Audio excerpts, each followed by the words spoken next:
Bonjour à tous.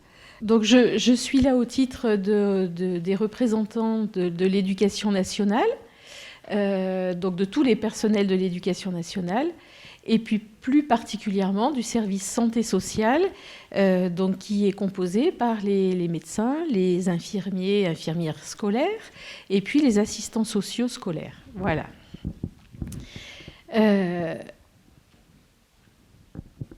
Donc bien entendu, comme dans tout service, une chose est très importante, c'est le travail en liaison, le travail en partenariat avec tous les personnels à l'interne du service, donc à l'interne de l'éducation nationale, qu'ils soient enseignants, agents de service, CPE, infirmiers, médecins, assistants sociaux, et puis avec les partenaires extérieurs, quels qu'ils soient, qui peuvent nous aider à proposer des remédiations aux élèves qui en ont besoin, quel que soit le sujet ou la difficulté. Hein, voilà.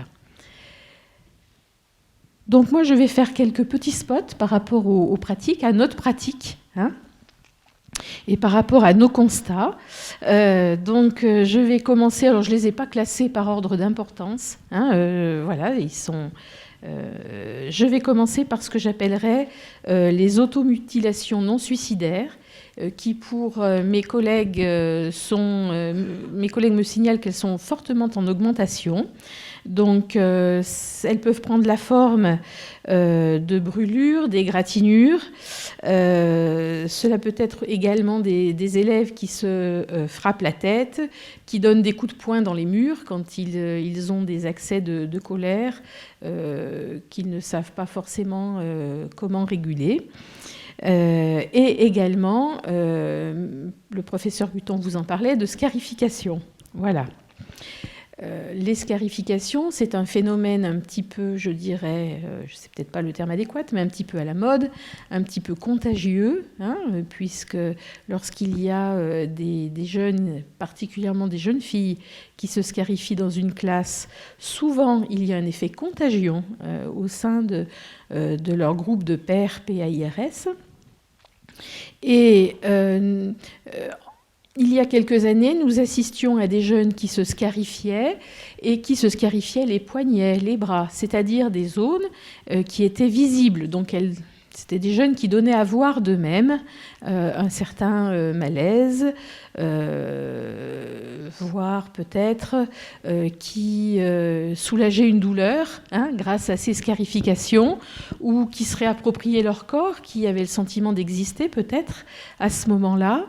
Mais c'était visible, c'était quelque chose que les adultes, leurs parents, les professionnels de l'éducation nationale pouvaient voir et sur lesquels on pouvait les interroger. Ce qui nous interpelle un petit peu aujourd'hui, ce sont les jeunes qui se scarifient sur des zones qui ne sont pas visibles, c'est-à-dire le haut des cuisses, le ventre, l'abdomen.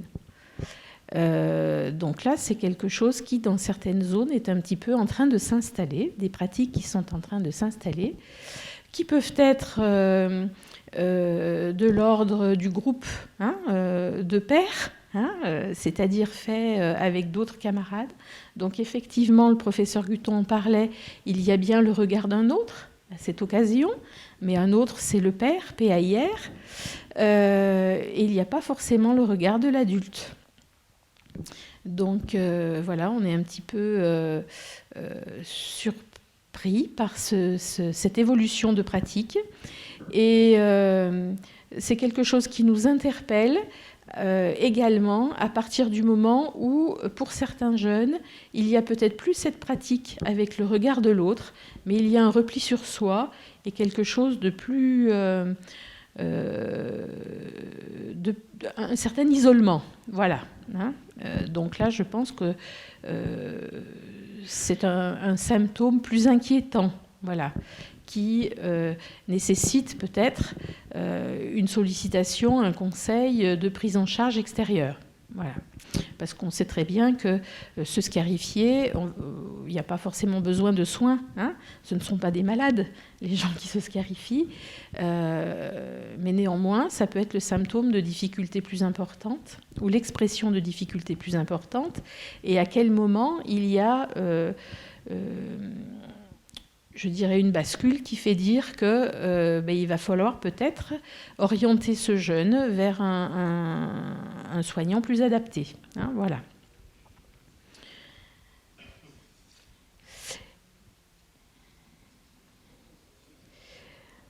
Donc, vous le savez tous, par rapport aux pratiques de conduite à risque, il y a également tout ce qui concerne les pratiques sexuelles, donc les prises de risque.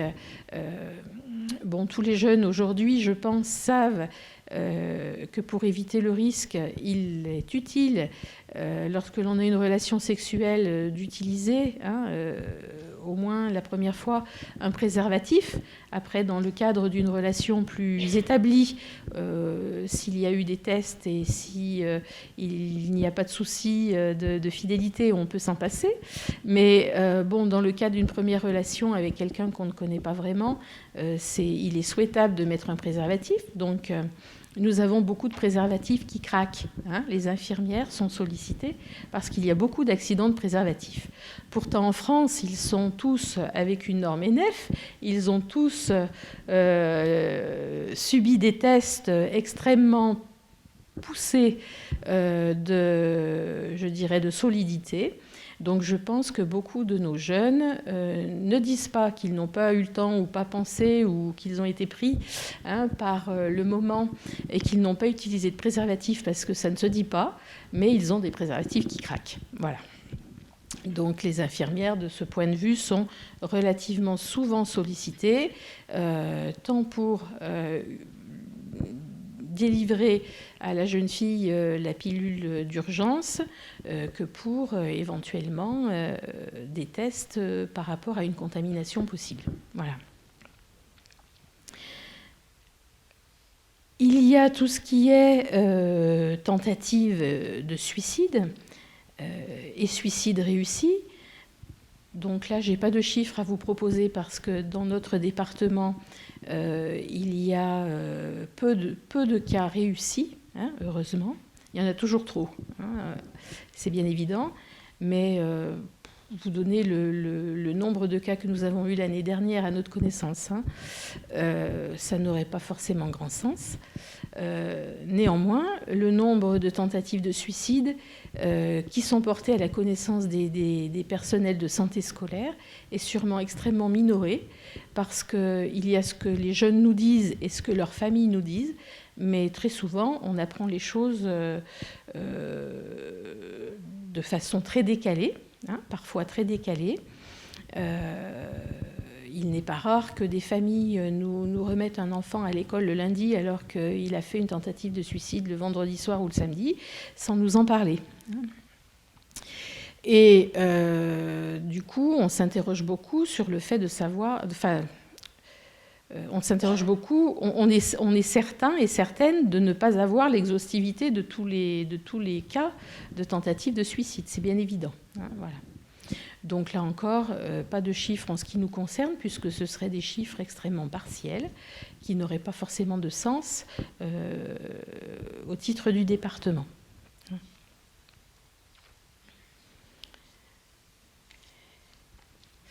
Ensuite, nous sommes confrontés de façon massive, je dirais, et régulière, au phénomène des addictions, qu'elles soient avec ou sans produit. Dernièrement, il y a eu une enquête, ils nous ont publié les chiffres, seulement 6,6% des jeunes de 17 ans n'ont jamais utilisé un produit psychoactif. Ça veut dire que tous les autres ont eu au moins une conduite d'essai, voire une conduite récréative, voire un usage habituel ou problématique. Donc, régulièrement, quand un de mes collègues aborde ce sujet avec les parents, la plupart des parents imaginent que ça ne peut pas être leur jeune qui est concerné. Eh bien, c'est quand même un chiffre, 6,6% des jeunes de 17 ans n'ont touché aucun produit psychoactif. C'est quand même un chiffre qui est parlant. Ça veut dire que tous les autres ont consommé un produit psychoactif. Donc il faut quand même bien se dire que la norme est plutôt dans l'essai, au minimum, hein, à l'âge de l'adolescence, que dans l'abstention totale. Hein, voilà. Donc je pense que nous avons à notre niveau un gros travail à faire en liaison avec les familles par rapport à tout ce qui est conduite addictive, quelle qu'elle soit. Hein, voilà. Donc par rapport à l'alcool, nous avons eu il y a quelques années, et c'est encore présent, le phénomène du binge drinking. Et puis voilà que cette année, nous avons eu quelques soucis avec le jeu Neck-Nomination. Alors, je ne sais pas si vous êtes tous au courant de ce que c'est que ce jeu Neck-Nomination. C'est un pari, en quelque sorte, via Internet, via les réseaux sociaux. Vous êtes nominé par un de vos copains, et vous avez le défi de boire de l'alcool cul sec. Bon, vous me direz, a priori, rien de bien méchant, si ce n'est que lorsque vous le faites sur le toit d'un immeuble au 3e étage, et que votre copain rigole tellement en vous filmant qu'il faut refaire la prise plusieurs fois, que vous en êtes à votre 4e ou 5e verre cul sec, ça devient un petit peu plus ardu. Hein. C'est aussi le cas si, comme défi, vous avez l'idée de courir tout nu dans un grand magasin avec les vigiles après vous. Vous me direz, bon, rien de bien méchant, ça fait un peu sourire. Si ce n'est que comme c'est filmé et mis sur Internet, eh bien, c'est une image qui va vous suivre un certain nombre d'années, pour ne pas dire très longtemps. C'est une image qu'un futur employeur pourra visionner. Et on sait quand même que pour certains, ça commence à poser des problèmes. C'est aussi une attitude qui pourra vous valoir une arrestation pour exhibitionnisme. Et si en sortant du magasin, parce que vous êtes véloce, hein, vous traversez la rue et que là aussi vous avez bu plusieurs verres, vous pouvez vous faire télescoper par une voiture.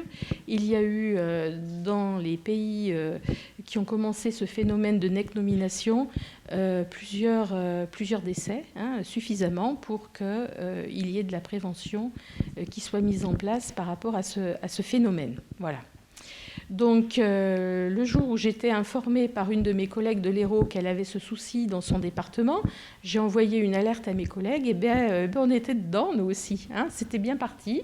Les réseaux sociaux ont ceci de particulier que ça se diffuse extrêmement rapidement. Hein, voilà.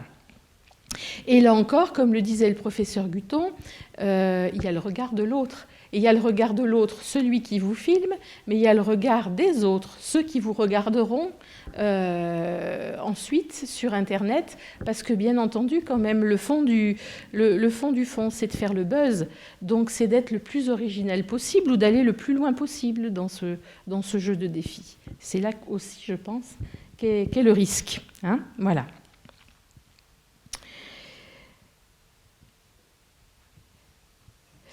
Donc, par rapport à l'alcool, pour les personnels de santé scolaire, voilà, nous sommes quand même assez ennuyés par tous les effets neurotoxiques qui sont le fait de cet alcool sur un cerveau qui n'est pas tout à fait terminé. Et vous savez comme moi que au niveau scientifique, il semblerait que ce soit tant pour le cannabis que pour l'alcool que l'on se rende compte des méfaits beaucoup plus importants que ce que l'on imaginait, hein, de ces consommations sur le cerveau d'un adolescent, hein, qui est beaucoup plus fragile que celui d'un adulte qui a des neurones un peu plus terminés. Je ne sais pas bien comment le dire. Hein, voilà. Nous avons également, même si les établissements scolaires sont sans tabac, c'est-à-dire même si théoriquement on ne fume pas dans un établissement scolaire, nous avons également des consommations tabagiques, enfin des jeunes qui sont fumeurs. Donc là, clairement, malgré le travail qui peut être proposé dans les établissements scolaires, ce n'est pas un risque qui est bien identifié par les élèves, parce que les phénomènes dus aux contraintes, aux difficultés dues au tabac sont très tardifs. Donc, avoir un cancer à 60 ans, on est vieux. Donc, bon, voilà. Quand vous avez 15 ans ou 18 ans, ça ne vous paraît pas très proche de vous. Donc, ça les interpelle pas beaucoup, ça. Voilà. Consommation de cannabis, ça, on l'a déjà dit, qui entraîne des troubles cognitifs. Donc, difficulté d'attention, peut-être repli sur soi, et puis difficulté scolaire, retard scolaire, difficulté de concentration, très importante. Donc là, je pense qu'un grand nombre de nos élèves décrocheurs du système éducatif sont concernés par des consommations de produits psychoactifs. Lorsque l'on étudie d'un peu plus près les élèves qui sont dans les classes relais, il est très rare d'en avoir un qui n'a pas de consommation régulière, voire problématique, de produits psychoactifs. Donc c'est quand même un réel souci. Voilà. Et puis, nous avons tout ce qui concerne les réseaux sociaux, l'utilisation des téléphones portables et les jeux vidéo. Donc, c'est Madame Roche, l'infirmière du collège et du secteur de Sigean, qui a fait cette enquête l'année dernière sur son secteur. Donc, c'est là que l'on voit sur la page suivante que pour les filles, c'est un petit peu sexué pour certains phénomènes. C'est là que l'on voit qu'en CP à 6 ans pour les filles, 12 filles sur 63 qui sont vues en examen infirmier ont un compte Facebook. Donc ça fait 19% des petites filles de 6 ans ont un compte Facebook. Avec mes collègues, nous doutons fortement que ce soit ces petites qui se soient créées leur compte. Donc ça interroge quand même pas mal sur l'idée, la parentalité, voilà. 8 ont un téléphone portable, soit 13% d'entre elles, chez les filles. Vous arrivez en CM2, autre temps phare des examens systématiques qui sont faits par les infirmiers scolaires. Là, sur 38 filles sur 50 ont un compte Facebook. Donc là, on passe à 76% entre 10 et 11 ans. En 6e, quasiment toutes ont un téléphone portable et un compte Facebook. Donc ça devient même sûrement difficile pour un parent qui ne voudrait pas que sa fille ait un téléphone portable ou un compte Facebook de dire systématiquement non. Je pense que si un parent voulait vraiment tenir ce non, eh bien ça ne doit pas être simple. Pour les garçons, en CP, donc 5-6 ans, 58 jouent régulièrement avec une console de jeu sur 62, soit 93,5%. Ils ont 6 ans. En CM2, donc ils ont 10-11 ans, ils sont 95,8% à jouer au moins 1 heure par jour aux jeux vidéo. Vous savez qu'on a une augmentation du surpoids et de l'obésité chez les jeunes. Vous savez aussi que c'est très corrélé avec le temps passé devant l'écran. Voilà. 32 parmi ces 69 garçons reconnaissent jouer plus de 4 heures de suite le week-end, c'est-à-dire ça fait 44% des garçons. 23% d'entre eux ont télé et ordinateur dans leur chambre, soit 32%. Ce qui leur permet d'ailleurs peut-être de jouer tard le soir, puisque quand papa et maman sont couchés et qu'ils dorment, comme des bienheureux, on peut se relever et rejouer. En 6e, pratiquement tous les garçons ont un téléphone portable et un compte Facebook, comme les filles. Là, on a le parallèle filles-garçons, c'est la même chose. Du coup, dernière page, sur 132 élèves dépistés en 6e, filles et garçons mêlés, 128 ont un compte Facebook, 97%, et parmi eux, 63 garçons qui reconnaissent jouer aux jeux vidéo plus de 3 heures par jour, les jours d'école, Donc les devoirs, le temps de loisirs, le sport, voilà. Ça passe après. Soit la presque totalité des garçons. Et le week-end, ça peut aller jusqu'à 7 heures de jeux vidéo par jour et jusqu'à 2 heures du matin. En 6e, ils ont 10-11 ans. Donc du coup, de plus en plus de collègues infirmiers scolaires évoquent dès le collège des cas d'élèves épuisés la journée, qui leur sont signalés par les enseignants parce qu'ils s'endorment sur leur table, tout simplement, et qui sont en difficulté scolaire du fait qu'ils se relèvent la nuit, le plus souvent à l'insu de leurs parents, pour jouer plusieurs heures de suite. Et quand vous appelez les parents pour leur expliquer ce qui se passe, ben, ils n'en croient pas leurs oreilles. Voilà. On ne cesse de dire aux parents qu'il serait souhaitable que l'ordinateur ou les ordinateurs soient dans une pièce commune. Ça permettrait un peu plus déjà de surveiller ce que les enfants consultent comme sites et autres. Ça éviterait un certain nombre de soucis, entre autres par rapport à la pornographie, etc. Et puis, ça diminuerait peut-être aussi le temps de consultation de ces, ou de jeu sur ces écrans. Voilà. L'INPES, l'Institut national de prévention et d'éducation pour la santé, tire un petit peu la sonnette d'alarme parce que le temps de sommeil des jeunes et des adolescents est en train de baisser. Donc, du coup, ça a des conséquences sur leur santé et leurs résultats scolaires.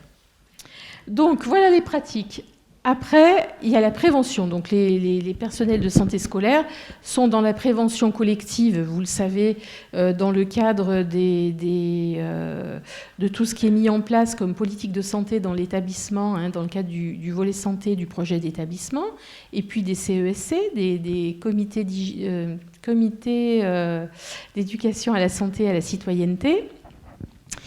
Et les infirmiers, puisque je les représente plus particulièrement, sont également dans la prévention individuelle lorsqu'il y a une consultation infirmière, qui est soit le fait de l'élève qui vient formuler une demande ou évoquer un souci, soit le fait, je dirais, d'une alerte, d'une demande, soit de la famille, soit de l'équipe éducative qui a remarqué, par exemple, que l'élève dormait sur sa table, soit d'un camarade de classe ou d'un copain qui est inquiet et qui vient faire part de son inquiétude à l'infirmière en signalant le comportement ou la conduite à tenir de son camarade, pour lequel il est inquiet. Voilà. Donc l'action collective est intéressante parce qu'elle permet que le débat soit restitué dans sa dimension multifactorielle, c'est-à-dire qu'on peut identifier tout ce qui est pression sociale, mais facteurs économiques, culturels, qui peuvent être impliqués dans ces conduites ou ces consommations à risque. Ça permet aussi d'interroger la responsabilité de l'établissement, parce que c'est quand même une question qu'il faut quand même garder en tête. Qu'en est-il du climat scolaire? Qu'en est-il de l'existence des règles de vie dans cette communauté? Que dit le règlement intérieur? Comment sont appliquées les règles? Quelle est l'échelle des sanctions? Est-elle connue par les élèves en cas de manquement aux règles? Et quelle est la gamme des activités sportives et ou récréatives qui sont proposées aux élèves dans cet établissement? Je pense que dans le cas de l'action collective, c'est aussi des choses qu'il faut explorer. Dans le cas de la prévention individuelle lors d'une consultation infirmière, là, je parlais donc de l'action qui était ponctuelle à la demande de l'élève ou d'un tiers, mais il y a aussi l'action collective. Les infirmiers scolaires rencontrent régulièrement une tranche d'âge. Donc, s'ils n'ont pas vu les élèves en CM2, ils les voient en 6e, ils les accueillent, ils les voient en entretien infirmier.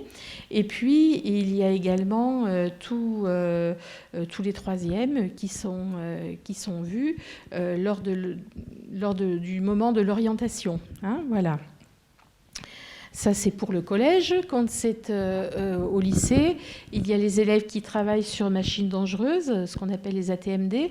Et puis, il y a également tous ceux qui peuvent être signalés ou qui se signalent par leur comportement dans la communauté éducative. Voilà. Donc, cette consultation, en quelques mots, c'est un temps variable dans un espace, l'infirmerie, qui est dédié pour le repérage des consommations et des conduites à risque de l'élève. Donc l'infirmier va écouter, évaluer les difficultés. Il peut proposer une intervention brève, si l'élève le souhaite, un entretien d'aide. Éventuellement, s'il en a les compétences, réaliser un entretien motivationnel. Il fera la promotion des compétences psychosociales de l'élève. Il peut lui proposer une médiation avec sa famille ou avec l'équipe pédagogique, selon le souci rencontré. Bien entendu, il fait le lien avec le médecin scolaire, avec l'équipe, avec l'assistante sociale. Et il peut également orienter ou réorienter cet élève vers un professionnel de santé plus adapté à prendre en charge son souci. Voilà. Il est donc très important que lors de la consultation, l'élève connaisse bien les motivations qui ont induit cette rencontre, qu'il ait conscience que c'était une conversation confidentielle. Et puis, au fur et à mesure des échanges, l'entretien va évoquer, comme vous le connaissez dans votre pratique, je suppose, l'environnement de l'élève, son quotidien, son sentiment, son vécu par rapport à sa scolarité, ses loisirs, ses centres d'intérêt en dehors de l'école, sa perception, la perception qu'il a de sa santé. Ça va permettre, en gros, que s'ouvre un espace d'échange autour de ça ou de ses conduites à risque, quel que soit le type d'expérimentation, le contexte, la fréquence, le mode de consommation, s'il s'agit d'une conduite addictive, puisque c'est ce qui nous préoccupe le plus souvent. Voilà. Donc l'infirmier sera très attentif aux usages et aux perceptions du risque de l'élève, aux bénéfices attendus de ces usages, voire aux conséquences et aux désagréments que cette conduite peut engendrer. Et bien entendu, un dialogue s'ouvrira sur le risque en tant que tel, sur les tentatives de modération ou d'arrêt qui ont pu être mises en place, qu'elles soient réussies ou non, sur les freins et les difficultés identifiées, et puis sur les conséquences sur la vie scolaire. À l'issue donc, de ce travail, l'infirmier proposera un suivi ou un accompagnement spécifique ou une orientation vers un autre professionnel, comme je le disais tout à l'heure, plus adapté pour une prise en charge. Voilà. Il est évident, vous le savez comme moi, que la perspective sera plus favorable s'il y a des motifs de changement qui émergent chez l'élève. Mais ça, on le sait tous. Voilà, j'en ai terminé. Merci.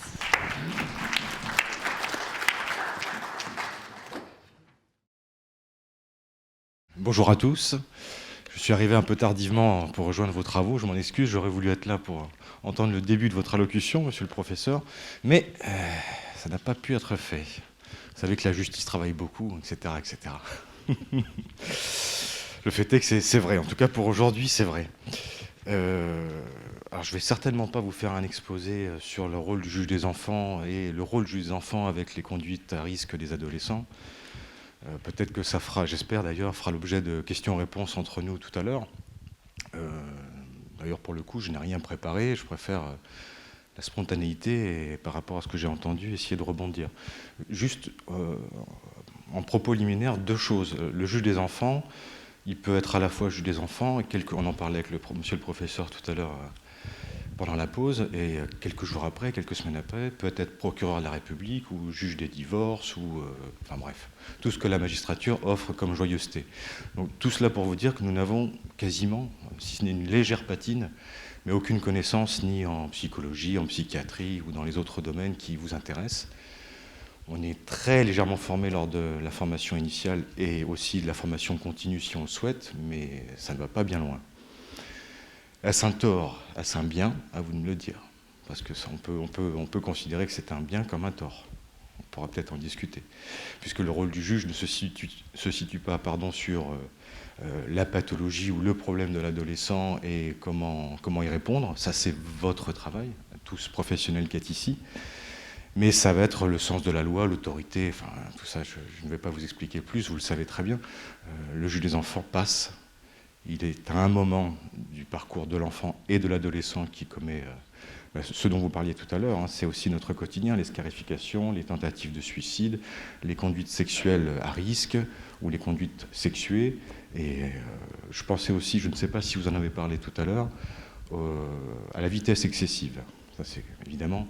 Vous imaginez bien que tout ce qui est délit routier, vitesse excessive, conduite sans permis, c'est aussi le lot quotidien du juge des enfants pour les grands ados. Donc c'est aussi, selon moi, une conduite à risque qu'on rencontre souvent.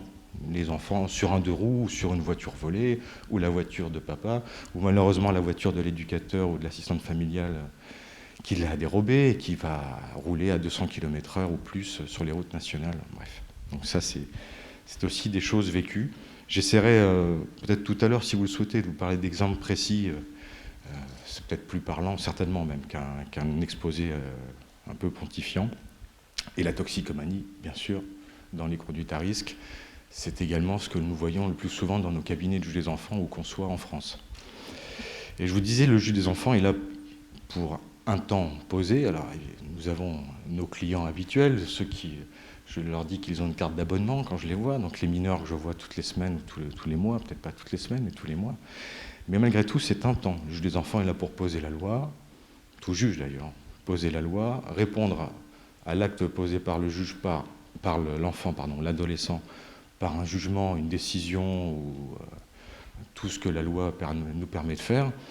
Et ensuite, c'est vous qui allez essayer, tenter d'accompagner cet adolescent pour qu'il aille le moins mal possible. Donc nous, on passe. Nous n'avons pas les compétences ni intellectuelles, j'espère que si, mais en tout cas cliniques, de formation pour être un aidant dans les décisions que vous prenez dans les différents organes dans lesquels vous travaillez. Mais c'est pour ça que je disais Saint-Tort et Saint-Bien, en définitive, c'est le rôle du juge. On prend votre perception de l'adolescent qui commet soit des actes de délinquance, soit qui se met en danger, ou les deux, évidemment.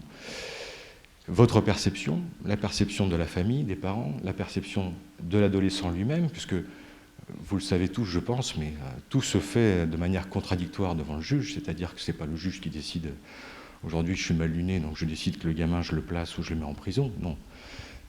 Ça se fait en présence, donc c'est pour ça aussi que j'étais en retard, c'est parce que j'avais une audience inopinée, donc avec les parents, les éducateurs, les différents professionnels, psychologues ou autres qui sont intervenus, le mineur lui-même, quel que soit son âge, et c'est suite à ce débat, éventuellement les avocats, souvent les avocats même maintenant, et le procureur aussi éventuellement, et c'est suite à cela que, comme une éponge, on va tenter d'absorber ce que vous nous apportez, des positions très contradictoires, donc c'est ce qui explique que parfois on ne se comprenne pas entre professionnels que vous êtes et gens de justice, juge des enfants. Vous considérez que les décisions sont délirantes, ou nous, à contrario, considérez que vos propositions sont bizarroïdes. Parce qu'on n'a pas le même terreau, nous n'avons pas la même formation, ça joue quand même, et on n'a pas évidemment la même fonction, les mêmes rôles.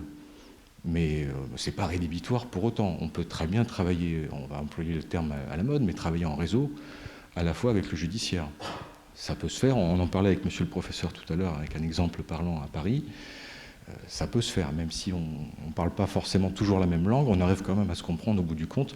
L'intérêt de l'enfant, c'est quand même très très particulier, surtout chez un adolescent qui commet ce genre d'actes très risqués ou d'actes de délinquance très forts, c'est d'essayer de trouver la meilleure solution. Donc, personne ne l'a. Mais on peut tenter de l'obtenir par le dialogue avec vous, les parents, le mineur, et l'imposition de la loi. Donc ça, c'est particulièrement le rôle du juge, et du juge des enfants également. L'imposition de la loi, au moins, j'emploie des termes qui peuvent vous parler plus qu'à moi, mais ça fait sens pour l'adolescent. Dans tout ce qui est conduite à risque de l'adolescent, on va essayer, nous, de travailler les champs de l'immaturité, les différentes causes des conduites à risque, vous en avez certainement parlé, mais l'immaturité est liée peut-être au sentiment d'invulnérabilité, on va jouer là-dessus, la perception du danger, expliquer aux jeunes que s'il conduit à 200 km/h sur la Minervoise, il va y avoir, évidemment, il y a un danger, ça il en est conscient, bien sûr, mais lui expliquer les conséquences juridiques, les conséquences financières, physiques à la limite, en lui expliquant les différents accidents. Et donc les conséquences financières, ça paraît anodin, mais c'est quand même assez parlant pour un jeune. Pour lui, je roule vite, je peux être tué, certes, mais quand on lui explique que s'il blesse quelqu'un sur la route, s'il tue quelqu'un sur la route, il va payer toute sa vie. Ses parents vont payer toute leur vie, on lui chiffre. Moi, j'essaie de trouver des exemples parlants, des choses qui sont terre à terre, aux mineurs, à l'adolescent, pour qu'ils comprennent que ça allait donner 300 000, 500 000, 600 000 euros de dédommagement si la personne est décédée, etc., etc. Donc, le sens de la loi. Et évidemment, on est sur le champ de la transgression. Donc, pour nous, c'est pain béni. Expliquer aux jeunes que ce qu'il a fait, évidemment, il le sait déjà, sauf dans les cas pathologiques où il y a déjà une psychose qui est bien établie, lui expliquer que ce qu'il a fait est interdit, bon, on part du même constat, mais le décliner dans des mots simples qu'il puisse comprendre, lui dire que la loi aujourd'hui en France, pour ce que tu as fait, ça vaut tant d'années de prison, tant d'amende, et qu'il n'est plus question que tu le refasses. Alors, évidemment, notre posture est facile, hein, parce qu'on est dans l'imposition, maintenant c'est fini. On sait pertinemment, parce que même si nous ne sommes pas psychologues, psychiatres ou cliniciens, on sait que ça va être beaucoup plus compliqué sur le terrain, mais au moins il l'aura entendu. Il a vu le juge lui a dit ça suffit, tu te mets en danger dans tous les domaines. Il y a le côté financier, il y a peut-être la prison au bout, ne l'oublions pas, c'est quand même un des outils, on essaie d'éviter au maximum évidemment, un des outils dont dispose la justice et les juges des enfants en particulier, la prison, ou c'est parfois ressenti comme pire que la prison, les centres éducatifs fermés. Vous en parliez tout à l'heure, monsieur le professeur. Donc voilà, ce matin, j'avais dit que je vais terminer par un exemple parlant pour que, éventuellement, vous rebondissiez dessus. Donc ce matin, j'avais un ado de 14 ans. On peut certainement le classifier dans les conduites à risque, où il est dans la toute-puissance. Les 3 psychiatres qui ont rendu des expertises disent qu'il a des traits psychopathiques, ça d'accord. Il est peut-être déjà en train de basculer, malgré son jeune âge, vers une psychose assez lourde, mais on n'en sait pas plus. Eh bien, ce jeune, personne n'en veut. Les parents, donc la mère a ses propres fragilités, le père est dans le déni de la fragilité de son propre fils. Le fils, en plus, il consomme du cannabis soir et matin. Donc tout ça, ça fait quand même un champ assez lourd. Il a fait un premier lot de placement, ça n'a pas tenu une semaine parce qu'il a commencé à violenter les éducateurs et puis bon, c'est pas la peine de lui parler de règlement intérieur, là on était bien au-delà. Donc il est retourné chez maman ça n'a pas tenu, chez papa ça n'a pas tenu et personne n'en veut. Moi ça fait donc 8 jours que j'essaie de trouver, les équipes sur le terrain essaient de trouver un établissement qui serait adapté à sa problématique, à cet ado, personne n'en voulait. Donc ce matin, la mort dans l'âme, parce que je ne vois pas d'autre terme, je l'ai envoyé en centre éducatif fermé, qui est l'antichambre de la prison. C'est-à-dire que s'il fugue d'un centre éducatif fermé, la loi est très claire, ça veut dire casse-prison, 14 ans. Donc surtout à éviter. Mais, et peut-être aussi, on rebondira là-dessus tout à l'heure, c'est faute de mieux. Et je lui ai dit, le discours est franc, je lui ai dit j'aurais aimé trouver autre chose, moins coercitif, moins lourd, même si évidemment je n'ai pas choisi un centre éducatif fermé comme ça, et j'ai tenté quand même de trouver un centre éducatif qui puisse lui correspondre, pas trop loin d'ici, avec une équipe soignante adaptée à son âge, à sa peut-être pathologie, en tout cas à ses problématiques, cannabis, psychopathie, toute puissance, voilà. Mais au moins il a entendu que... en plus ses parents, on parlait de l'audience tout à l'heure, intéressant, ses parents étaient là, et les parents, quand même, au bout d'une demi-heure d'audience, ont fini par dire « Oui, c'est vrai, il faut qu'il y aille parce qu'il va se tuer ou va tuer quelqu'un dans les semaines qui viennent. Donc il faut qu'il parte. » Il l'a entendu dans mon bureau, avec les avocats, donc c'est quand même très solennel. Il a entendu tout ça, et à la fin, je lui ai dit « Ben voilà, c'est la seule solution. Si tu fugues, si tu commets le moindre acte à l'encontre d'un éducateur ou autre, tu sais que je n'aurai pas d'autre choix que de t'envoyer en prison. Pas de gaieté de cœur, mais je le ferai. Mais là où tu vas aller, tu auras tout ce qu'il faut pour tenter de t'épanouir ou tenter de résoudre des problèmes. » Voilà, donc c'est un peu incantatoire le rôle du juge, mais bon, c'est quand même c'est très actif, mais on dit aux jeunes, je mets les meilleurs outils que j'ai, dont je dispose, à ta disposition. C'est coercitif, ce ne sont pas des vacances, tu es obligé d'y aller. C'est comme ça et pas autrement, il y aura un règlement, tu ne verras papa et maman que dans un mois, pas avant. Bon, tout ça, c'est très, très, très, très, très dur. Mais bon, quelquefois ça fonctionne, quelquefois ça ne fonctionne pas. Mais pour donner l'exemple de ce matin, je n'avais pas d'autre solution aujourd'hui. Aucune. Si le juge peut tout faire, je peux me faire plaisir et signer en bas à droite le jugement en disant « je te place dans tel établissement ». Je savais très bien que j'allais mettre l'établissement en question plus qu'en souffrance, les équipes et l'établissement lui-même. Donc on est parfois le juge du moins pire.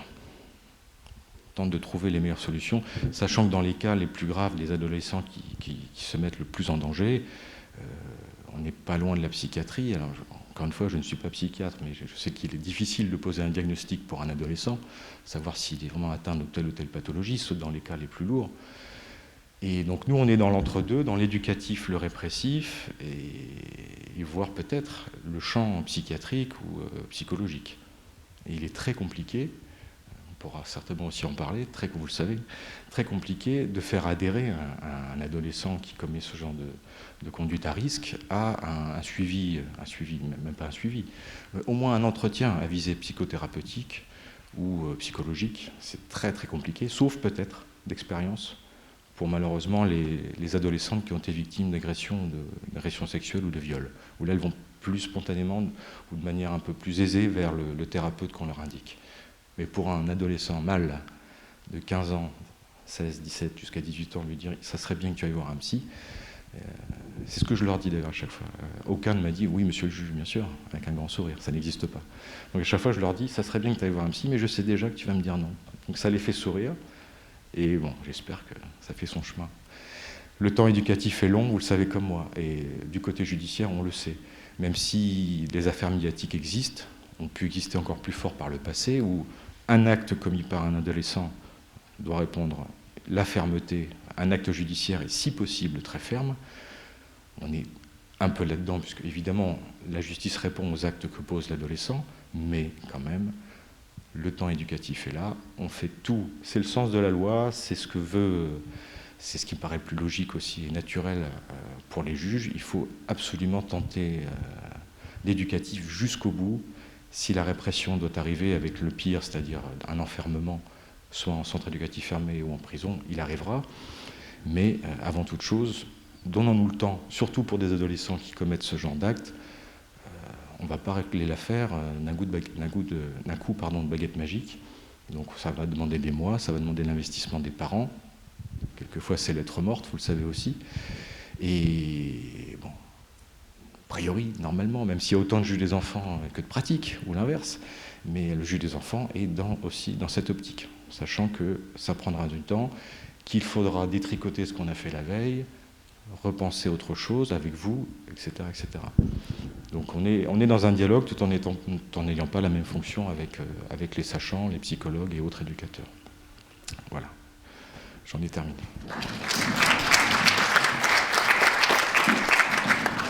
Bonjour, Mariotte Prévost, donc je suis psychologue de liaison et mobile, je vous l'expliquerai tout à l'heure, à l'USAP, l'Union sanitaire et sociale Haute-Pyrénées, dont l'ASM, Association Audoise sociale et médicale, est membre. C'est important d'expliquer un petit peu toutes ces abréviations parce que justement, je rebondis sur l'intervention de M. Lambert. Je vais surtout vous parler non pas des conduites à risque de l'adolescent, mais des adultes professionnels face aux conduites à risque de l'adolescent et donc du travail en réseau et donc des difficultés du travail en réseau. Et le langage en fait partie, notamment nos langages respectifs professionnels qui sont truffés comme ça d'expressions propres, d'abréviations et qui fait qu'on ne se comprend pas toujours.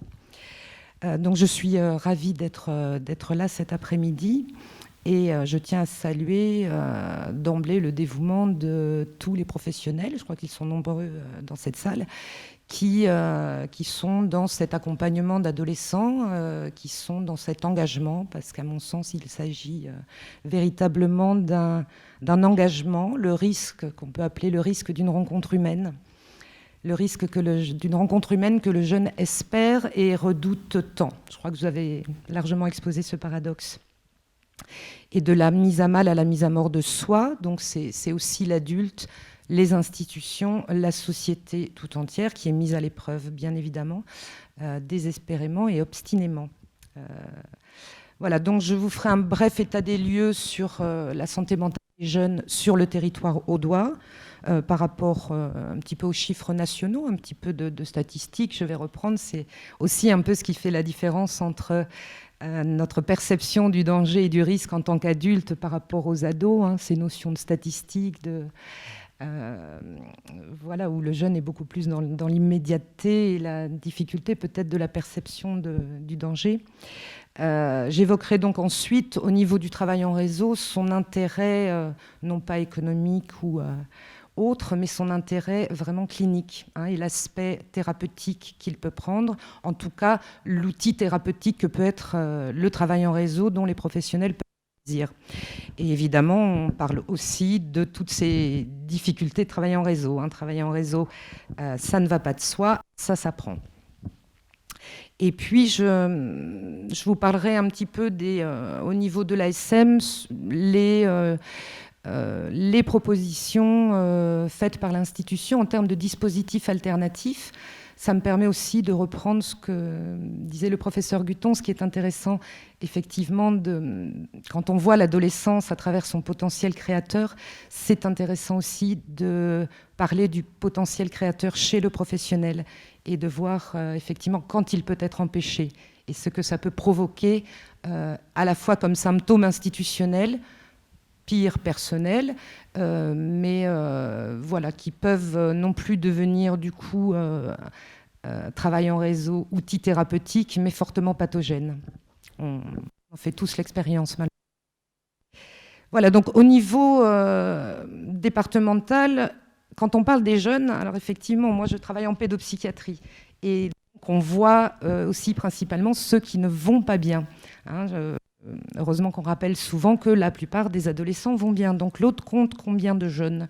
Ils sont, d'après le rapport INSEE 2012, 58 962 jeunes de 10 à 24 ans. Voilà, ce qui est pas mal, bien que l'Aude ne soit pas considéré comme un département jeune. Ils sont quand même 16,2% de la population totale. En termes de caractéristiques départementales, il y a des chiffres, effectivement, malheureusement, qu'on ne peut taire, qu'on ne peut méconnaître. C'est la précarité grandissante dans ce département, avec, dans le classement des départements, selon le taux de pauvreté le plus élevé pour les 20-24 ans, l'Aude arrive au 2e rang, après le 9-3, la Seine-Saint-Denis. Au niveau des jeunes aussi non diplômés, c'est un taux supérieur à la moyenne nationale et un taux de chômage chez les 17-24 ans de 31,4%, 23% pour la France, donc largement au-dessus. Hein. Alors, vous l'avez dit, l'adolescent exprime sa souffrance à travers le corps, en tout cas il nous montre à travers le corps les passages à l'acte, le fameux passage à l'acte, le recours à l'agir, le comportement, rarement par la parole, si on ne l'y invite pas. Donc conduite à risque, est-ce que c'est une expérience adolescente, pardon, une souffrance psychique sous-jacente, c'est parfois à manifestation bruyante, parfois au contraire il disparaît. Les nouvelles formes aussi de réclusion chez soi, se couper socialement, se couper voilà, en rupture scolaire, en rupture sociale, parfois en rupture de communication familiale. Voilà, donc il y a des manifestations bruyantes, beaucoup moins bruyantes. Il y a ce que le Haut Comité scientifique avait appelé aussi la clinique des petits signes. Hein. Les professionnels de première ligne sont justement les plus à même de repérer ces petits signes pour faire un petit peu la différence entre c'est quoi effectivement les conduites à risque, les expériences, enfin voilà, difficile un petit peu de s'y retrouver. C'est une clinique extrêmement complexe, hein, la clinique adolescente, mais ô combien riche. Et je rejoins le professeur Guton quand moi-même je reprends une phrase d'un psychiatre, Jean-Yves Vaillès, qui dit que quand on est thérapeute d'adolescents, c'est accepter de partir à l'aventure avec angoisse et exaltation, loin du nid douillet des certitudes. Voilà, donc qu'en est-il de l'Aude et du mal-être, voire du trouble un peu plus prononcé? On avait réalisé avec une collègue, Françoise Gouzinski, une enquête sur l'Ouest audois, qui remonte à 2008, qui date un peu, mais je pense qu'elle est toujours à peu près d'actualité. On avait étudié le nombre de primo-arrivants consultants en pédopsychiatrie dans l'Ouest audois. C'est-à-dire par le biais des urgences. On est dans le département, voilà, il y a les urgences Carcassonne, urgences Narbonne, et en termes de consultation, pour l'Ouest audois, 3 centres médico-psychologiques pour enfants et adolescents. Et encore adolescents, parfois, ça s'arrête à 15 ans, 16 ans. Ils sont ensuite orientés vers le secteur adulte. Donc là, c'était 269 nouvelles situations sur une année qui arrivent en consultation au CMP, soit directement par prise de rendez-vous au CMP, soit après un passage aux urgences. Donc on retrouve principalement comme motif de consultation les tentatives de suicide. Donc c'est 51 sur 269, à peu près 18,9%. En tête quand même, ce sont les difficultés scolaires qui sont le principal motif de consultation, avec 80 sur 269, c'est-à-dire 29% à peu près. On trouve ensuite les troubles du comportement, avec 72 situations de consultation sur 269, donc à peu près 26%. Après, effectivement, les addictions, mais surtout aiguës. Ce sont surtout des alcoolisations aiguës, par exemple. On retrouve aucune addiction au long cours dans ces situations-là ne sont mentionnées. Et l'escarification. Dans 25% des cas, ce sont des demandes un peu diffuses, des symptômes un peu diffus, comme des angoisses, des troubles du sommeil, des somatisations. Enfin voilà, bref, en conclusion, c'est qu'un tiers des recours de 10 à 17 ans se fait par le service des urgences. Le reste se fait directement en demande de consultation au CMP. Dans 2 tiers des situations, c'est la famille qui est porteur de demande. Et elle se présente dans 2 tiers des cas sur les conseils d'un professionnel de première ligne, notamment soit le médecin de famille, soit le milieu scolaire. Voilà. Après, on note juste le taux de tentative de suicide chez les filles est de 86%, donc supérieur à la moyenne nationale. Voilà, donc c'était un petit zoom qu'on avait réalisé pour essayer un petit peu de voir ce qui se passait dans notre... 5 minutes, dans notre département. Il est à noter aussi que le département de l'Aude, dans le palmarès, est aussi au premier rang des enfants nés de mères entre 15 et 24 ans. C'est un phénomène, j'espère que nous pourrons reprendre et développer ultérieurement. Donc ma question, c'est moi, qu'en est-il, nous autres professionnels adultes, nos structures, institutions, face à ces mouvements psychiques, physiques, émotionnels et relationnels du jeune, et m'intéressant au concept aussi, à la notion du risque. Je vais toujours un petit peu voir du côté de l'étymologie. Et il y a une multitude d'origines du mot risque, dont une est d'origine latine et vient de resecare, c'est-à-dire couper. En tout cas, une notion de rupture, une notion de quelque chose. On parle souvent du changement dans la continuité avec risque de rupture. Donc j'ai envie de dire, face à la rupture, il y a quoi? Le réseau. Le réseau signifiant filet, maillage, lien, presque, je dirais, CQFD. Eh ben, c'est pas si simple. Parce que, évidemment, travailler ensemble, faire lien, c'est pas simple. Pour en revenir un petit peu, ça va être compliqué en 5 minutes. Pour en revenir un petit peu, pour suivre un petit peu le fil de mon idée entre entre ce risque de rupture et cette liaison que représente le réseau. Je reprends un petit peu l'exemple de l'agir, du passage à l'acte, qui est souvent défini comme un défaut de lien intrapsychique, c'est-à-dire le jeune... voilà, il n'y a pas de lien finalement entre ce qui est ressenti et ce que ça pourrait représenter.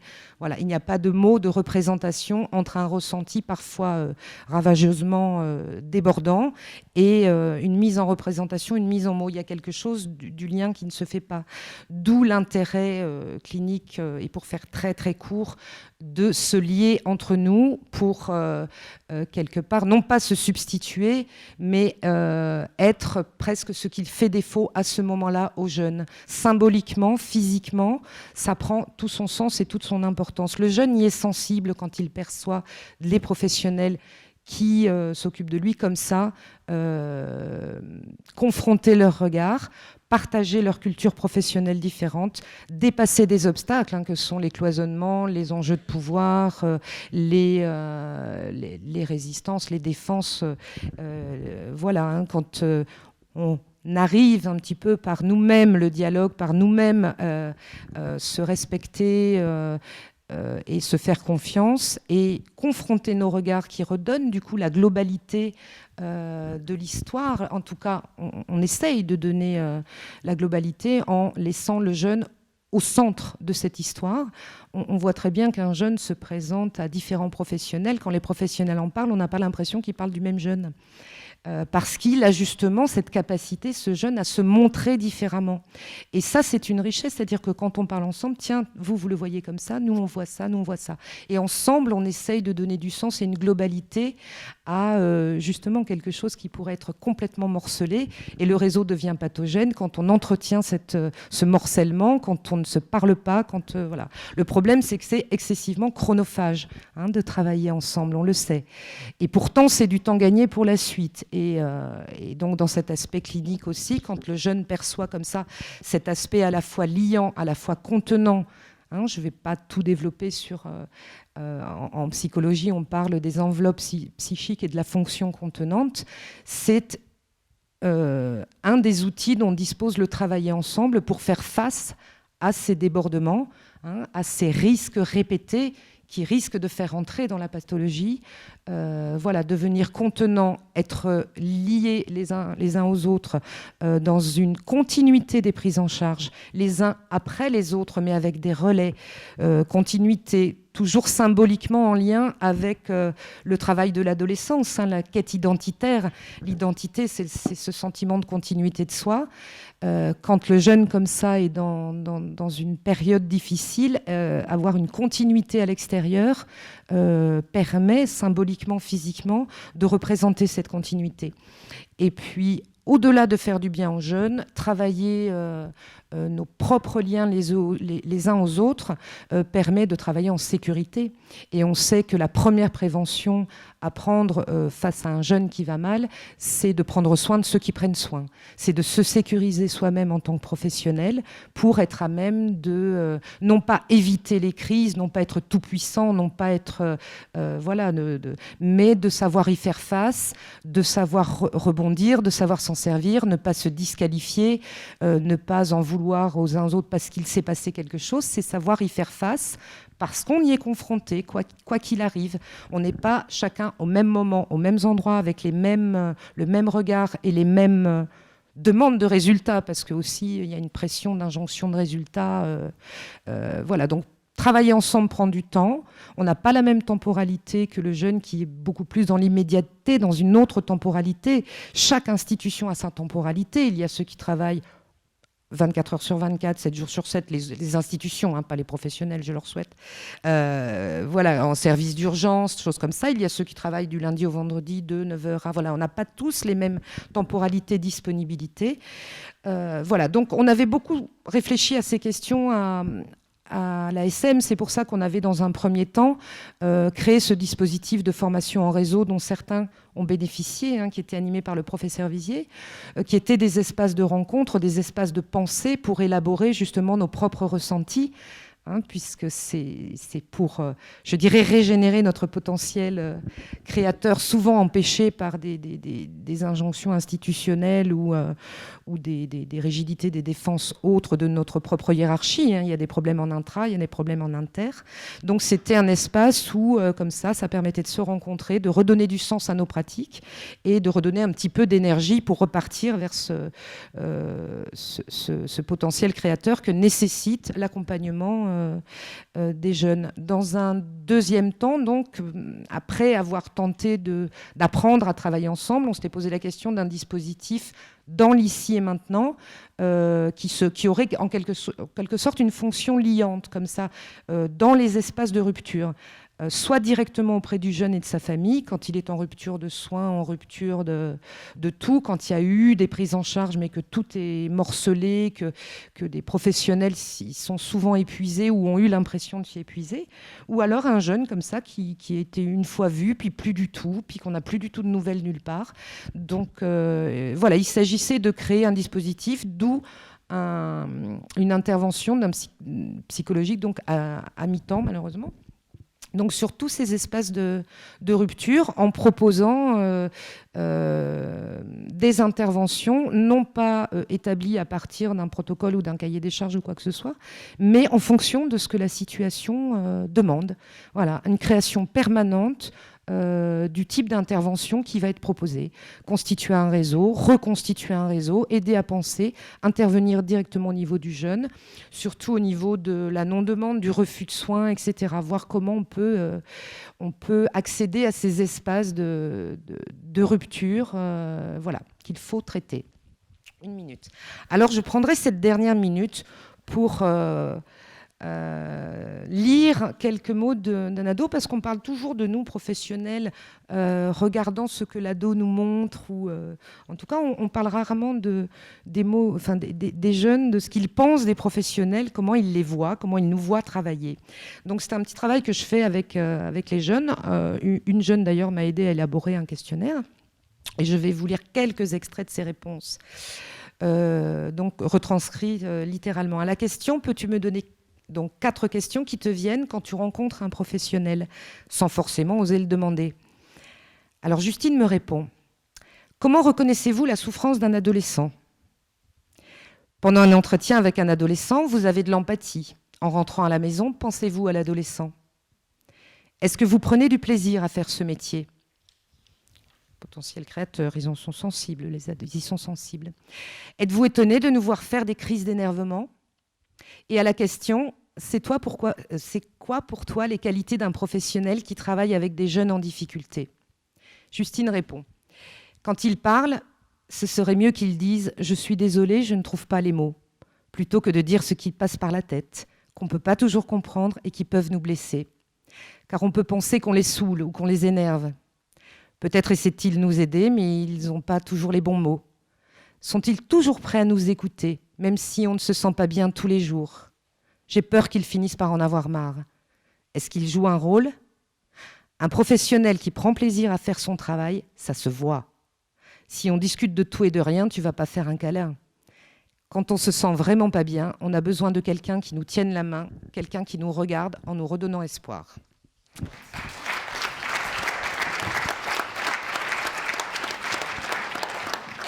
J'ai tenu à intervenir le dernier pour laisser les autres faire le travail et pour tranquillement finir. C'est pour cela que j'ai tenu à intervenir le dernier. La journée est longue, on est en fin d'après-midi, je ne vais pas être long et je vais dire 2-3 choses pour qu'on puisse discuter après. La première chose, c'est je suis psychologue, je travaille à l'association ID11, qui est une association départementale dont le siège social est à Carcassonne. Nous avons une antenne à Narbonne et puis une consultation avancée à Lézien-Corbière. Ça, c'est le maillage d'une partie du territoire. Mais il est important de repérer aussi quelles sont les autres structures qui travaillent sur les addictions dans le département. Donc, à IDEA 11, nous avons du côté de Limoux, Intermède qui est également un centre de soins, d'accompagnement et de prévention des addictions, qui a aussi son siège à Limoux et a des consultations avancées, je crois, sur le client et Kassel-Nodari. Je parle sur le contrôle de tous ceux qui sont dans la salle qui connaissent le territoire, d'intervenir si des correctifs y a à faire. Et puis, nous avons les centres de soins spécialisés alcoolologie, c'est l'ANPA, sur à la fois Carcassonne, un centre de soins de type hospitalier, et puis nous avons aussi un service de l'ANPA à Narbonne. Alors, toutes ces structures, vous le voyez, maillent un peu le territoire et traitent des addictions dans le panorama qu'on a pu développer jusque-là. Effectivement, des addictions aux drogues, des addictions aux substances psychoactives, des addictions sans objet, toutes les problématiques d'Internet, des nouvelles technologies dont on a parlé ici et dont vous avez vu les tendances. Donc, toutes ces structures-là abordent ces addictions dans leur aspect le plus large et le plus complexe. Après, comment on y arrive à ces structures? Il y a des centres de consultation, les jeunes peuvent y venir, ils peuvent y venir orientés par des parents, ils peuvent y venir aussi orientés par toutes les structures et les institutions qui accueillent les jeunes, et puis un certain nombre de jeunes arrivent là par le biais de la justice. Il y a des dispositifs pour cela. On a les orientations sanitaires et sociales. Donc, tous les deux tribunaux ont des dispositifs particuliers qui permettent de nous capter les jeunes à partir de leur apparition devant l'instance judiciaire pour des raisons de consommation, de trafic, etc. Voilà comment les gens, les uns et les autres, arrivent dans ces structures. Ces structures donc font un travail de prévention, à la fois individuelle et puis de la prévention collective. C'est tous dans les dispositifs judiciaires, par exemple, stupéfiants qui sont organisés sur le territoire. Et puis, donc il y a aussi des actions collectives auprès des structures qui accueillent des jeunes, quels qu'ils soient, les structures de formation, les collèges, les lycées, etc. Donc nous sommes en partenariat avec toutes les institutions qui accueillent des jeunes pour à la fois donc, faire un travail de prévention individuelle et collective et à la fois déployer un travail de soins. Voilà un peu au niveau du maillage du territoire ce que nous avons. La deuxième chose que je voulais dire là, c'est une petite entrée anthropologique. Parce que ce n'est pas parce qu'on est dans l'Aude qu'on ne peut pas se permettre un peu d'aller voir un peu plus large ce qui se passe. On a vu l'importance du contexte sociologique, le contexte de la précarité. On dit souvent que dans l'Aude, nous avons toutes les problématiques socio-sanitaires, mais on n'a pas les dispositifs qui vont avec. Voilà. Donc, on a la sociologie permet aussi de savoir dans quel contexte nous évoluons. L'anthropologie également. L'anthropologie, vous savez, on voit bien que par rapport à l'adolescence, qu'il y a une problématique anthropologique, ça veut dire que toutes les sociétés, toutes les cultures sont amenées à traiter de cette question de l'adolescence. Vous le disiez ce matin, certaines sociétés peuvent le traiter en 10 ans, d'autres le traitent en 6 mois, d'autres le traitent en 18 mois, etc. Ou en une journée à travers une épreuve initiatique. C'est l'anthropologie qui permet d'avoir cette entrée. La deuxième entrée que l'anthropologie nous enseigne, c'est le rapport entre les enfants et les adultes, qui sont des rapports qui sont différents selon les époques et selon les sociétés.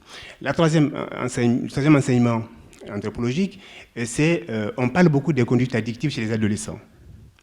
Mais il ne faut pas oublier que ces adolescents, c'est nos adolescents, c'est les enfants de notre société. Ils sont aussi ce que nous avons produit. Et que c'est des sociétés, la société addictive, il n'y a pas que les adolescents qui sont concernés. On a une société, effectivement, on voit bien comment ça se passe au niveau de la tendance globale. Il ne faudrait pas l'oublier, parce que les adolescents, quand on discute avec eux, ils aiment nous rappeler aussi nos addictions à nous. hein, sur lesquels on se dérobe un peu en disant que nous sommes adultes, etc. Ces genres de réponses pas très sérieuses que nous faisons. Donc, mais c'est important d'avoir ce contexte anthropologique pour pouvoir ouvrir les choses, ouvrir à la discussion et puis ouvrir au monde, en quelque sorte. C'est la deuxième chose. La troisième chose, sur laquelle je vais terminer, ça va être très court, c'est pas très compliqué, hein, c'est lorsque nous recevons, nous sommes un centre de soins, donc nous ne sommes pas assez représentatifs de la consommation des drogues chez les jeunes en France. On a vu, par exemple, qu'il y avait que 6% d'une proportion de jeunes qui n'avaient pas touché au cannabis. Mais ça veut dire que tous les jeunes qui sont dans les consommations d'expérimentation de cannabis ne finissent pas dans les centres de soins et ne finissent pas forcément dans des situations dramatiques. C'est bien de le préciser. Nous sommes dans un centre de soins. Donc les jeunes qui nous arrivent sont déjà dans des difficultés assez installées. Nous faisons l'hypothèse de travail, hein, que les consommations des drogues, leurs comportements addictifs sont indexés concernant les adolescents, parce qu'on n'oublie pas cette problématique adolescente sur laquelle on a adossé avec tout ce que vous nous avez rappelé ce matin. On fait l'hypothèse que ces consommations sont indexées, la dynamique de consommation est indexée sur ce que j'appelle les assises narcissiques et identitaires. Pour reprendre un peu ce qu'on a dit ce matin, on n'oublie pas, hein, que dans les travaux de rencontre que nous faisons avec les adolescents, autour de ces comportements addictifs, de ce qu'ils nous donnent à voir, nous renseignent, hein, sur comment ils sont dans leur travail de recherche, dans leur travail d'invention de soi, hein, ce que vous disiez ce matin. Et c'est ce qui indique certaines dynamiques de consommation. Et puis, pour prendre un exemple, je vais vous parler de la rave party qui a eu lieu à Durban il y a 3 semaines. Hein? Durban, ce n'est pas en Afrique du Sud, hein, c'est dans les Corbières. Mais parce qu'on a l'impression souvent que les problématiques sont chez les autres. Hein? Quand on rencontre des familles, ils ne pensent pas que les adolescents peuvent consommer des drogues. Hein? On est dans cet infantile-là, ils sont encore petits. Voilà. Donc, en recevant cette répartie, a fait travailler beaucoup de gens, hein, parce que ça s'est très très mal passé. Il y a eu des produits qui ont circulé, qui n'ont pas été maîtrisés par tout ce qui était sur cette répartie. On a travaillé sur le Narbonnais là-dessus toute la semaine avec les services hospitaliers, avec les médecins. J'ai rencontré des jeunes. Et puis, ce que je vais tirer comme enseignement de cette répartie, c'est que ça nous renseigne sur les dynamiques de consommation, hein, que nous connaissons tous, mais dont je vais rappeler 2 dynamiques de consommation. La polyconsommation. J'ai reçu des jeunes dans la semaine qui est suivie, des jeunes qui avaient consommé tout ce qu'il y avait sur le marché. C'est-à-dire qu'ils ont consommé comme chez l'épicier. Ils ont consommé en fonction de l'arrivage de ce qu'il y avait. Cette polyconsommation, donc c'est le cannabis, c'est l'alcool, c'est tout ce qui est passé sur le marché. La deuxième chose, d'un jeune que j'ai reçu, c'est la polysymptomatologie. C'est-à-dire qu'on retrouve dans le centre de soins des jeunes qui sont très très mal, bien sûr qui sont déjà dans la polyconsommation et qui sont dans la polysymptomatologie. Quand je vois ce jeune, il avait la répartie. Il a été là-bas du vendredi jusqu'au mardi, donc il a consommé tout ce qu'il y avait, mais quand je le vois, il s'est scarifié entre-temps. Entre-temps, il a fait une tentative de suicide. Entre-temps, c'est la répartie. Il y a eu la question de la sexualité dont on parlait tout à l'heure, etc. Donc, vous voyez bien cette question de la polysymptomatologie qu'on trouve souvent dans les situations complexes. Et c'est ces situations-là qu'on retrouve dans le travail en réseau, dans le travail en partenariat,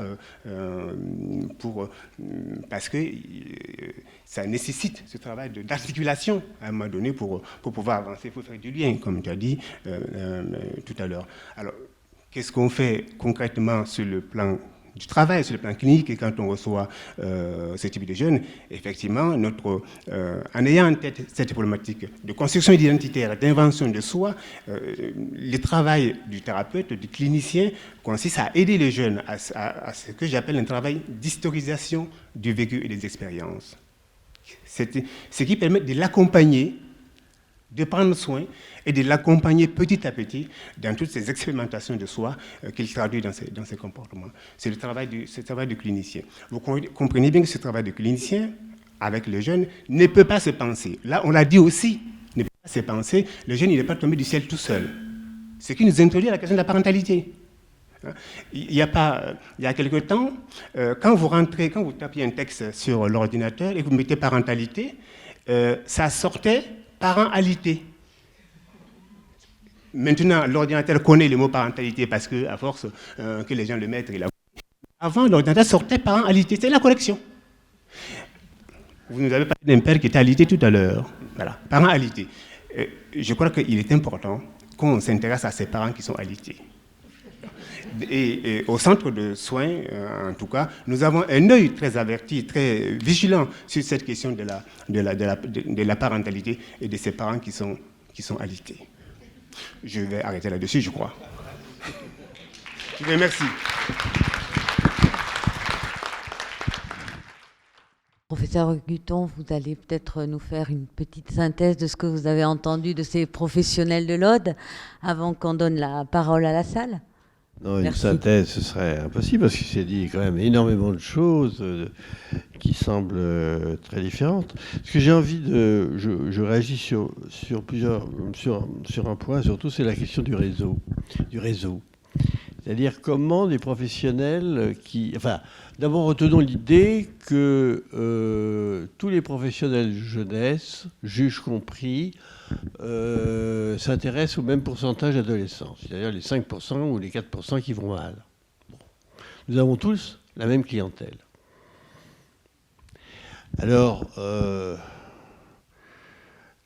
l'adolescent, alors, nous avons tous la même clientèle et nous avons des positions différentes, professionnelles ou personnelles. Alors, qui est le caméléon dans l'affaire ? On a parlé de l'adolescent qui se masque, qui se présente différemment à chacun des gens qu'il rencontre. Je ne suis pas sûr que la clinique adolescente soit tellement caméléonne que ça. Par contre, nous avons chacun nos points de vue. Le caméléon, c'est plutôt le professionnel. Donc il faut vraiment penser que nous avons tous la même clientèle, celui qui est spécialiste dans l'addiction, celui qui... etc. Et même le juge, lorsqu'il se présente comme vous l'avez fait, comme celui qui est le porte-parole de la loi. Bon. En plus, la loi des mineurs, c'est quelque chose de... Moi, je crois incompréhensible, la loi de 45. Puisqu'on décide d'être surtout éducatif. Bon, qu'est-ce que c'est qu'un juge éducatif ? C'est très difficile comme position. Alors, en plus, vous êtes partant pour... enfin, vous n'êtes pas forcément partant, je crois, mais le juge est par définition répressif. Alors, il est d'abord éducatif, c'est la loi. Alors, quelle éducation ? Et il est, à défaut, répressif, pouvant aller jusqu'à l'enfermement en structure fermée. Or, nous savons, nous, psy, que la répression ne sert à rien et que et l'enfermement ne sert à rien non plus. L'enfermement, en général, il aggrave les choses. Ça, nous savons, on a 1000 travaux depuis 50 ans. Mais, quand même, il y a plutôt un développement aujourd'hui de l'enfermement de l'adolescent. Même, je n'ai pas l'impression que vous y êtes très favorable. Vous avez dit que vous avez placé cet garçon de 14 ans en centre fermé à défaut. Alors, ça a beaucoup à dire. Placé en centre fermé à défaut. Je comprends votre position, mais en même temps, ça pose un problème institutionnel majeur dans le département ou plus largement. Donc moi, je crois qu'il faut vraiment se mettre dans la tête que tous les adolescents que nous suivons, ils sont semblables. Celui vous avez un peu résumé l'idée sur la place du passage à l'acte chez l'adolescent. Moi, j'y crois pas du tout. Hein. L'adolescent, il n'agit pas plus qu'un autre. Je pense pas. Surtout les adolescents aujourd'hui, ils parlent beaucoup maintenant. Mais ils continuent à agir. Enfin, l'antinomie que les psychanalystes ont mis entre l'acte et la parole, je crois que c'est pas pertinent, je pense, à l'adolescent. Ils parlent en agissant, ils agissent en parlant. Enfin, je me rappelle d'une anorexique qui m'a dit, si vous voulez que je parle, il ne faut pas que je sois assise. Il faut que je marche. Alors, ce qui fait pendant des années, j'en ai parlé de cette anorexie, pendant des années, je l'ai vu me parlant à condition de tourner dans mon cabinet, à droite, à gauche, etc. Se levant, s'asseyant, cassant la croûte, éventuellement. Alors, ceci sur la question du réseau, je trouve qu'il y a beaucoup à dire. Et alors, en même temps, j'ai une idée comme ça qui vient que, quel que soit le membre du réseau, juge compris, notre réaction, notre position, c'est d'abord une position intime. C'est une position personnelle. Nous travaillons avec ce que nous sommes. C'est ce que vous avez dit, monsieur le juge, il me semble. Nous travaillons avec ce que nous sommes. Alors, bien entendu, nous travaillons parce qu'on n'est pas en forme cet après-midi, qu'on est plus répressif à 6h, à 18h qu'à 14h, enfin bon, etc. C'est pas ça que je veux dire. Mais nous travaillons quand même avec notre intime, et ça, l'adolescent, il le sait. On disait tout à l'heure qu'à la première poignée de main, c'est déjà fait, notre contact avec l'adolescent. La façon dont on lui donne la main, c'est un intime qui est inter-inconscient, inconscient participatif, très difficile. Vous me donnez 10 minutes ? À peu près. Une jeune fille, comme ça, abandonnée depuis ses parents depuis la naissance, les foyers toute l'enfance, la variété des placements policiers, elle arrive à l'adolescence, elle se drogue, elle est prostituée, c'est à Marseille, elle trouve un mode de vie relativement bon sur le plan financier grâce à la prostitution, etc. Puis à un moment, vers l'âge de 16 ans, elle est désespérée, c'est ça ma vie, etc. C'est une fille assez intelligente, et elle se dit, bon, ben, je vais en finir, c'est pas la peine que je continue, j'ai tout vu. Bon. Elle, avant de mourir, j'ai failli dire, mais oui, c'était ça, avant de mourir, elle rencontre dans une consultation au Conseil général une psychologue elle lui raconte ça, toutes ses réussites d'une certaine façon, parce que malgré tout ça, elle était en train de présenter son bac. Enfin bon, c'est une fille qui avait aménagé un peu les désordres de son passé. La psychologue l'écoute. Elle dit, vous comprenez, personne n'a été bien avec moi, j'étais en prison, j'étais à l'hôpital, toute ma vie c'est ça.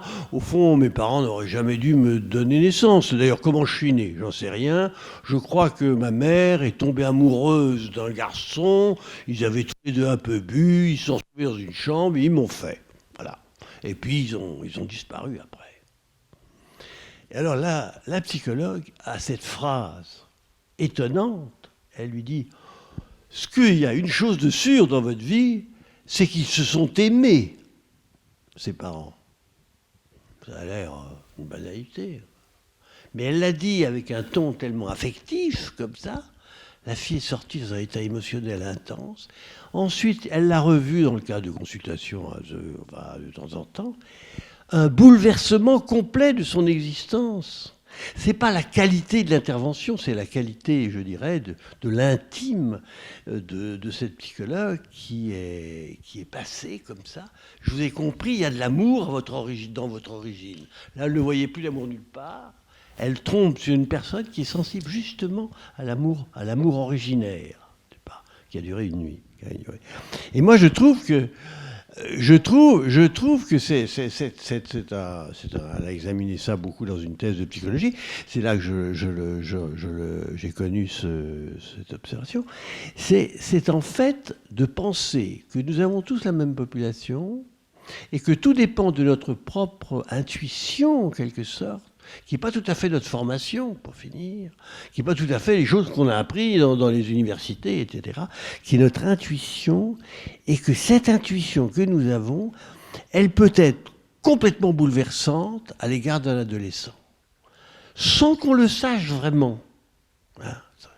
La petite phrase que vous pouvez avoir avant de mettre un adolescent en prison, par exemple, la petite phrase qui va faire que les 2 mois qu'il va y passer, au lieu d'y trouver tous les apprentissages de l'addiction, de la délinquance qu'il va risquer d'y trouver, eh ben, il va vivre ça différemment. Autrement dit, on est tous d'une certaine façon, on est tous différents et on est tous dans la même dépendance à notre intuition personnelle du cas. Et puis à la capacité, évidemment, de ce qui construit un réseau, c'est la façon de se retrouver en parlant de ce qui se passe au fond de nous. C'est pas seulement l'échange professionnel. Alors c'est une deuxième remarque que je veux faire, alors celle-là, elle va être très courte, c'est le mot prévention. Je m'occupe d'adolescents depuis très longtemps, mais je ne comprends pas ce que c'est que la prévention à l'adolescence. Si ce n'est qu'on pourrait l'appeler la formation des professionnels, ou la formation des enseignants, la formation d'un certain nombre d'adultes qui entourent. Mais alors, de penser qu'un adolescent peut réfléchir ou penser sa vie à partir d'une leçon préventive, là je vois pas comment c'est possible. Bon, voilà, j'ai donc une réticence énorme à l'égard du concept même de prévention et tout ce qu'il y a en plus comme charge neutre, de penser qu'il va changer devant une affiche qui est lue par 1 million d'adolescents dans un moment à peu près comparable, ça c'est vraiment anti la conception d'adolescence que j'ai. Voilà. Ça renforcerait plutôt une sorte de neutralité de la société ou d'anonymat de la société contre laquelle l'adolescent se dresse. Je rappelle cette phrase de Mauss, il faut tout un village pour faire un enfant. Je dirais pour faire un adolescent. Il faut tout un village. Donc, enfin, c'est une phrase qui incite à penser que pour faire un enfant, il faut beaucoup de personnes et qui ont toutes leurs caractères différents, qui ont toutes des fonctions différentes, qui ont toutes une intimité importante dans leur carrière. Ils ne jouent pas simplement en professionnel, ils sont toujours engagés sur le plan intime. Et tout cela, et c'est avec ça qu'on fait un adolescent. Alors, est-ce qu'il y a encore des villages ? 80% de la population est en ville. Enfin, bon. c'est peut-être un débat, puisque vous parlez d'anthropologie, c'est peut-être un débat anthropologique fondamental. Bon, je vais pas en dire beaucoup plus pour le moment. À propos de une petite remarque sur la question de la prévention, j'ai discuté tout à l'heure avec des gens pendant la pause, des gens qui me demandaient sur le département pourquoi je ne me déplaçais plus pour faire des actions auprès des élèves. Et je lui ai répondu qu'il y a quelque chose qui est un tournant dans ce travail-là autour des addictions, qui est que s'il y a quelque chose à faire, s'il y a un travail à faire sur ça, c'est bien sûr avec ce que j'appelle la communauté éducative. Si il y a des choses à faire, c'est à faire avec les adultes. Qui sont dans les lieux que fréquentent les jeunes, avec les profs, avec les parents, avec tous les adultes qui sont engagés dans ce... Je crois qu'on ne peut pas culpabiliser aussi les jeunes dans des actions en leur demandant d'être responsables d'eux-mêmes tout seuls, tout le temps, etc. C'est pourquoi je rappelais tout à l'heure que les enfants ne tombent pas du ciel.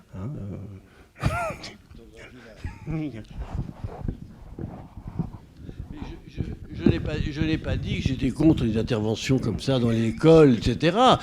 Mais pour moi, elles ne sont pas du tout préventives. Ce qui intéresse l'adolescent à ce moment-là, c'est peut-être que vous allez les informer, éventuellement, un savoir sur la vie sexuelle, la vie addictive, etc.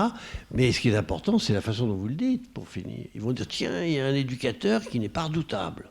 Ah, ça change tout. Qui ne m'a pas condamné en tant que... Enfin, secrètement, dans tout ce qui peut se condamner. Ça change vraiment de choses. Ce n'est pas de la prévention, c'est déjà de la cure.